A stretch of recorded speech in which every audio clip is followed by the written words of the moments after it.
నాసీ రకం విత్తనాలు రైతులను నిండా ముంచుతున్నాయి. ఆదిలాబాద్ జిల్లాలో నకిలీ విత్తనాలను కొనుగోలు చేస్తూ రైతులు తీవ్రంగా నష్టపోతున్నారు. ఏజెన్సీ ప్రాంతంతో పాటు ఇటు మారుమూల గ్రామాల్లో అమాయక రైతులను దళారులు మోసం చేస్తూ నాసీ రకం విత్తనాలను అంటగడుతున్నారు. ప్రభుత్వ వ్యవసాయ శాఖ అధికారుల పర్యవేక్షణ లోపంతో జిల్లాలో ఎక్కడ చూసినా నాసీ రకం విత్తనాలు దర్శనమిస్తున్నాయి. అయితే అధికారులు చూసి చూడనట్టు వ్యవహరించడంతో నకిలీ కంపెనీలు రెచ్చిపోతున్నాయి.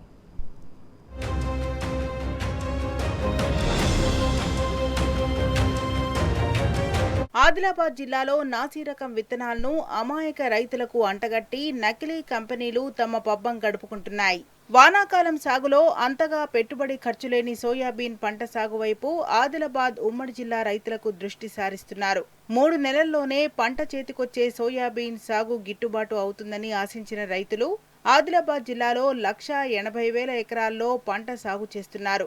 ఒక్క ఆదిలాబాద్ జిల్లాలోనే 77,000 ఎకరాల్లో సోయా సాగులో ఉంది. అయితే జైనత్ మండలం లక్ష్మీపూర్ గ్రామానికి చెందిన 55 మంది రైతులు వారం రోజుల కిందట 405 ఎకరాల్లో తేజస్వి రకానికి చెందిన సోయాబీన్ విత్తనాలు నాటారు. మిగతా కంపెనీ సోయాబీన్ విత్తనాలు మొలకెత్తగా తేజస్వి రకం విత్తనాలు భూమిలోనే కుళ్లిపోయి మొలకెత్తకపోవడం రైతుల్లో ఆగ్రహానికి దారితీసింది.